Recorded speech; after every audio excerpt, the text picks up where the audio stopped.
Salut à tous, c'est The Grimfang et on se retrouve aujourd'hui pour voir comment on peut fabriquer des petites forêts, des jolies petites forêts pour du 6 millimètres et du 10 millimètres, donc plutôt des petites échelles.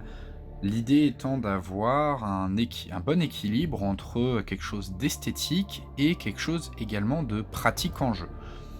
Donc, mon objectif c'était vraiment d'avoir des zones de forêt comme celle-ci, voilà, donc assez simple, suffisamment fines pour, ne pas jurer par rapport à des figurines en 6 millimètres ou en 10 millimètres, donc pas trop épaisses en termes de socle, hem et avec, effectivement, des arbres qu'on va pouvoir poser dessus, et qui tiennent quand même relativement bien. L'idée étant que les arbres, voilà, ne tombent pas. Et quand je dis qu'ils ne tombent pas, vous voyez, voilà. Et donc, pour cela, on va tout simplement aimanter, en fait, nos arbres et on va utiliser des plaques qui vont être en métal ferreux, enfin, qui vont du coup, nous permettre, bien, de poser nos arbres et de les aimanter. Donc ça, c'est une des méthodes que j'utilise pour faire mes forêts. C'est, je pense, celle qui me plaît le plus en termes d'équilibre, visuel versus côté pratique. Et voilà, donc on va voir ça aujourd'hui et je vous montrerai sûrement dans d'autres vidéos, d'autres méthodes pour réaliser des forêts, heu, qui sont tout aussi pratiques et qui ont leurs avantages et leurs inconvénients. Pour cette méthode, je vais donc avoir besoin pour ma base, de ceci. C'est une plaque, donc de «métal» entre guillemets. Alors c'est, je sais pas exactement, je ne sais plus quel est exactement le nom, mais vous voyez, c'est très fin. C'est d'ailleurs pour ce modèle-là adhésif, donc je pourrais, si je le souhaitais, coller, ma feuille. Là, c'est pas le cas, je vais pas utiliser le fait que ce soit adhésif. Vous voyez, voilà, c'est une feuille métallique adhésive. Je mettrai le lien de là où je les ai trouvés, je crois que c'était Amazon, en description. La première étape, ça va être tout simplement de découper cette plaque pour, tout simplement qu'elle soit à la bonne taille. Donc pour cela, je vais tout simplement tracer avec un feutre ma zone et je vais la découper avec un ciseau. Donc là, j'ai une grande feuille A4. Mon objectif étant d'avoir des zones quand même pas suffisamment grandes pour pouvoir y placer des figurines, mais pas trop grandes pour pas que ça nuise au jeu, on va dire. Donc, et je vais chercher plutôt à avoir des bouts arrondis. Donc je vais tracer dès maintenant, voilà. Donc vous voyez, je vais pas me couper là. Je vais faire une zone qui va aller comme ça, et puis voilà, par exemple, vous voyez, quelque chose comme ça. Et avec ma même plaque, bien évidemment, je vais essayer de faire plusieurs zones de forêt. Donc là, par exemple, je vais en découper une deuxième qui pourrait être un peu comme ça, et on va dire une troisième ici. Voilà. Bon. Et là, comme je veux pas du coup avoir des trucs trop ronds, je vais m'indiquer dès maintenant que je vais chercher très probablement la couper là également. Une fois que c'est fait, je vais couper tout simplement au ciseau. Si à un moment vous avez des lignes un peu trop droites, comme ici, là je suis pas très fan de mon angle là ou de ce côté-là, vous allez simplement découper un petit arrondi. Donc là je vais découper un arrondi vraiment comme ça, vous voyez, hop. Et puis de ce côté-là, donc vraiment, voilà. Faites attention en faisant ça, c'est vraiment là où on a tendance à rapidement créer des petits morceaux de métal qui coupent.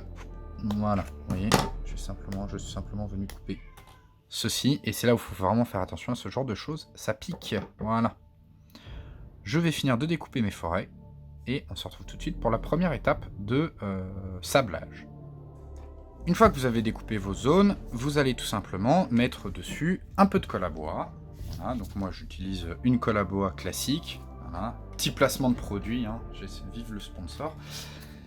Et vous allez appliquer dessus un peu de sable, un peu de cailloux, pas trop. L'idée étant pas de faire des zones avec trop de sable et de cailloux. Voilà, je commence avec mon sable le plus épais, j'en mets des patches ici.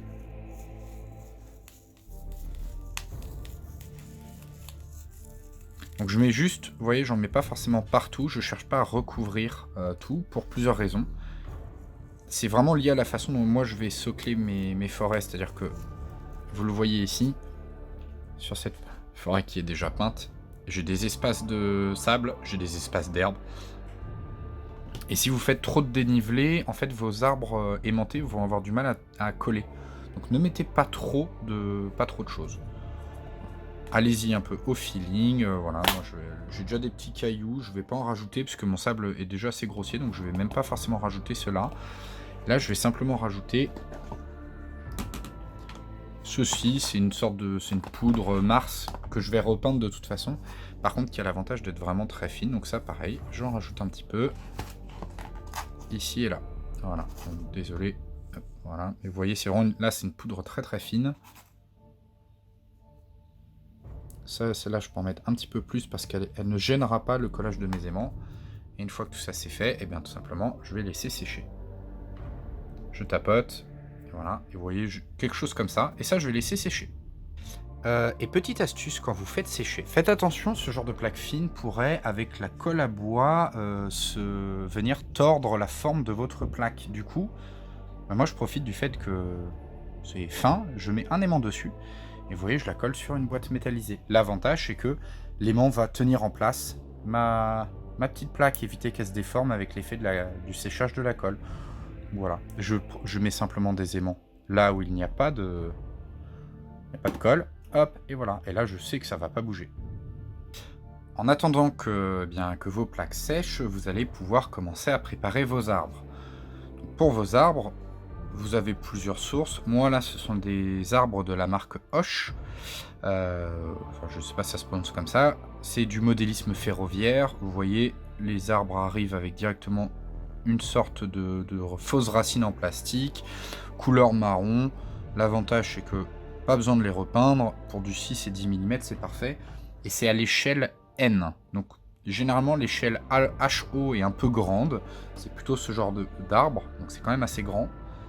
Mais l'échelle N, c'est des arbres plus petits. Là, j'avais trouvé un pack qui contenait des arbres vraiment avec des tailles variées. Vous voyez, les plus petits étaient comme cela. Et les plus grands, vous voyez, les plus grands étaient de cette taille-là. Voilà. Ce qui est important, en tout cas pour cette méthode, c'est de trouver des arbres qui vont avoir cette tige en plastique, parce que c'est dedans, vous voyez, c'est dedans que vous allez venir tout simplement coller votre aimant.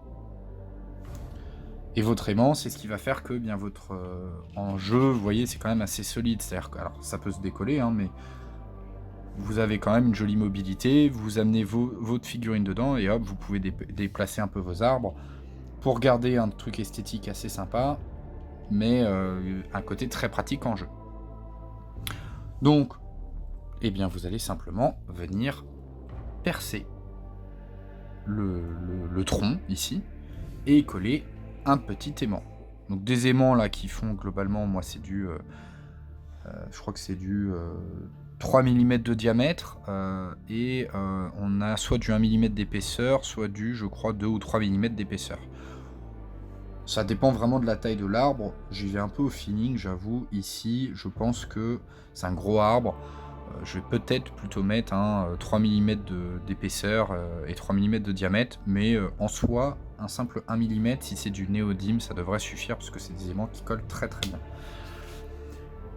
Bien, pour faire cela, je vais devoir commencer par faire un trou dans le tronc que je vais ensuite élargir avec un cutter et je vais coller mon aimant.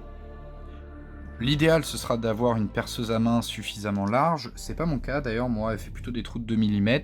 Donc je vais tout simplement commencer par percer ici. Voilà. Donc ça me permet de faire mon premier trou. Je vise bien au milieu. Voilà, donc rien de très compliqué. Vous voyez, souvent en plus c'est des troncs creux, c'est-à-dire qu'une fois que vous avez votre trou, voilà qui est fait. Et celui-là, il va falloir que je l'élargisse un petit peu avec un cutter, avec une autre perceuse, voilà. Donc, trouvez votre méthode. Moi, je vais tout simplement, avec mon cutter, venir faire ça comme ça pour retirer l'excès de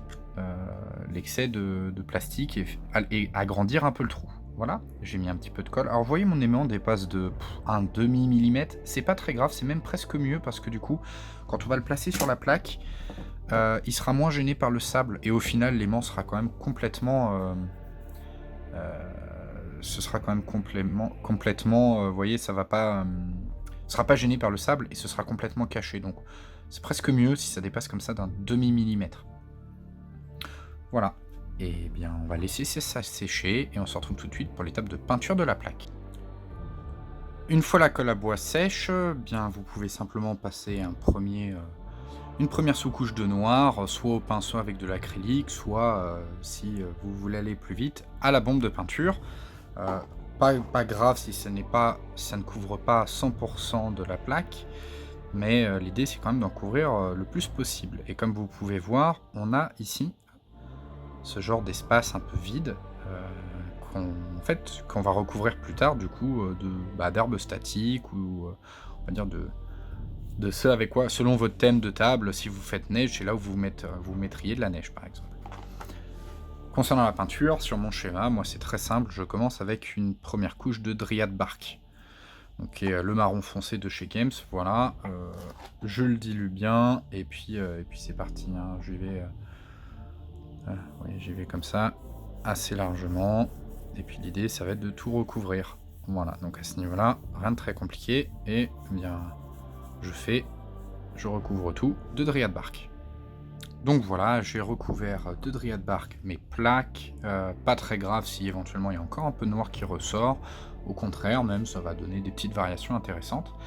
Heu et là, je vais laisser sécher avant d'attaquer la peinture des pierres. Une fois sec et pour donner un petit peu de variété à mes socles, enfin mes bases de forêt, je vais peindre certaines des pierres, dans 2 couleurs de gris différents. Je vais les peindre certaines en Fenrisian Grey, donc un gris bleuté, et d'autres en Karakstone, c'est-à-dire un gris plutôt beige.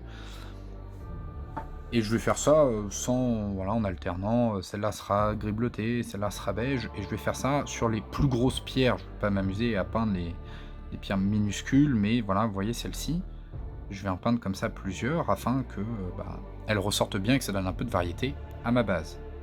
Vraiment très rapide, vous voyez, c'est pas grave, je déborde, j'y vais vraiment vite, je cherche pas à être précis, heu, c'est vraiment pour donner juste de la variation, à mon socle.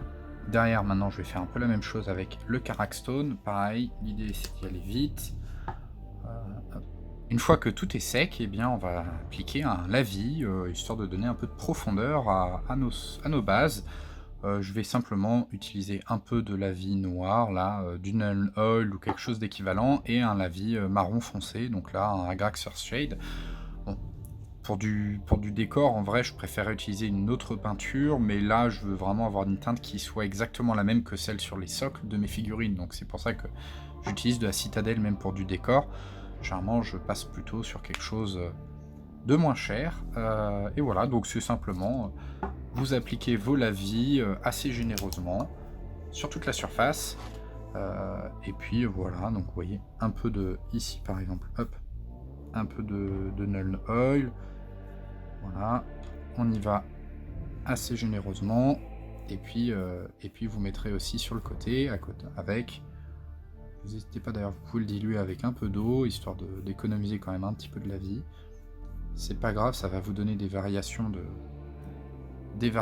couleurs. Et puis, bien avec un autre pinceau, vous pouvez également venir appliquer, ou avec le même d'ailleurs, vous le rincez vite fait. Vous pouvez aussi venir appliquer un peu de Agrax, voilà, et vous pouvez les mélanger. Ça va vraiment vous donner quelques petites teintes légères sur votre terre, ce qui va vous permettre d'avoir un rendu un petit peu plus naturel plutôt que d'avoir un truc trop unifié. Voilà, et vous faites ça sur toute la longueur, pareil, on n'hésite pas, un petit peu d'eau, hop, on vient diluer, on vient étirer un petit peu, ça fait un peu d'économie aussi. Le marron, pareil, hop, ça me donne des teintes de couleur. Alors, désolé, en fait, je vous ai dit que je venais de mettre du Agrax, mais en fait, j'avais replongé mon pinceau dans le pot de Null Oil. Voilà, là, on met un peu de marron, on voit, ça fait des teintes légèrement différentes. Je reviens au Null Oil et on mélange et on n'hésite pas et on en met un peu partout et je fais ça jusqu'à ce que j'ai tout recouvert et je vais faire ça 3 fois hein, on n'hésite pas à bien mélanger aussi histoire d'avoir des transitions assez sympas entre les couleurs et de ne pas avoir des zones marron, une zone noire.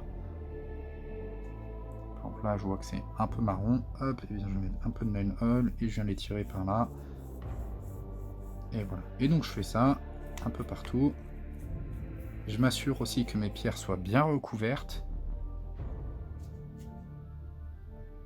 pour leur donner de la profondeur. Voilà, je repars un peu marron ici. Et une fois que j'ai mis du lavis partout, oui, j'y vais vraiment généreusement, hein, c'est vraiment l'idée, c'est de pas s'embêter. Et une fois que tout est plein de lavis, et ben je vais laisser sécher. Et je vais faire ça 3 fois. Une fois votre lavis sec, on va tout simplement faire un petit brossage à sec. Ici, j'utilise du Terminatus Stone, c'est une sorte de gris blanc, voilà. Et je passe ça en brossage léger sur toute la longueur. Vraiment sur toute la surface de ma plaque. Et l'idée, c'est vraiment de venir récupérer, voilà, vous voyez, hop, de venir récupérer les trucs qui... Enfin, le relief, en fait. Donc, je viens récupérer les petits cailloux, je viens récupérer le sable, et donc ça vient, hop, tout de suite donner un peu de vie. Et c'est aussi ce qui va contribuer à harmoniser un peu mes pierres. C'est-à-dire que là, vous voyez, on a déjà beaucoup plus de mal à distinguer les pierres qui étaient de différentes couleurs. Je fais ça partout, sur toute ma longueur, et je vais faire ça sur mes trois zones de forêt ici. Voilà où on se retrouve après le brossage à sec, et maintenant on va passer à la dernière étape qui est celle de l'application bien de votre flocage. Pour mon flocage, personnellement, j'ai un mélange de mousse, herbe, je crois qu'il y a de la sueur de bois colorée, donc voilà, j'ai vraiment un mélange ici de toutes choses, qui est ce que j'utilise pour faire mes socles, et que j'utilise également pour ma forêt. Donc je vais appliquer ça, j'utilise une colle à bois qui sèche rapidement, je vais l'appliquer sur mes socles. Et je vais me concentrer sur, eh bien, sur plusieurs choses. Je vais me concentrer sur les espaces où, comme ici, il n'y a pas de sable, mais également si, lors de mon brossage ou autre, j'ai retiré des cailloux, ce qui révèle éventuellement eh bien, le métal en dessous, je vais bien évidemment recouvrir mes éventuelles erreurs, mais là où la peinture est pas terrible, etc. Donc je vais vraiment recouvrir tout ça. Donc j'applique un peu de colle. Là, c'est vraiment une bonne colle à bois, donc j'en mets vraiment très peu. J'en mets quelques petites gouttes aux différents endroits. Voilà, vous voyez, tac. Je vais en appliquer à différents endroits. Tac, tac, tac, par exemple. Je vais mettre un petit peu ici, et puis je vais en mettre, par exemple, là, je peux être sûr d'en mettre. Là aussi. Pas trop par là, un petit peu là. Ouais, j'y vais un peu au feeling. Voilà. Et je vais l'étaler maintenant avec... Moi, en l'occurrence, j'utilise un petit cure-dent. J'ai appliqué ma colle à bois un peu partout. Et là, je vais tout simplement mettre mon flocage. Et d'ailleurs, j'avais vu cette petite branche. Je vais en profiter. Je vais également la coller dès maintenant. Voilà. Et derrière, je vais tout simplement saupoudrer mon flocage. Je recouvre bien les différentes zones. Voilà. Puis je vais laisser sécher. Et voilà, donc là, je vais tout simplement laisser sécher. J'aurai ensuite plus qu'à retirer l'excès de flocage et le récupérer surtout pour pouvoir l'utiliser une prochaine fois. Et là, bien, mes forêts sont prêtes. Donc, bien, une fois que j'aurai retiré le flocage, vous voyez, je peux déjà poser mes petits arbres. Ils sont aimantés. Et c'est parti. J'ai maintenant 3 forêts de plus pour mes tables de jeu. Donc, j'espère que le tuto vous a plu. C'était... on va dire ma première méthode pour fabriquer des forêts, celle que je préfère actuellement et que j'ai le plus utilisée ces derniers temps. Mais il y en a d'autres que je montrerai sûrement dans d'autres vidéos. Et voilà, j'espère que ça vous a plu et on se dit à très bientôt. Salut à tous!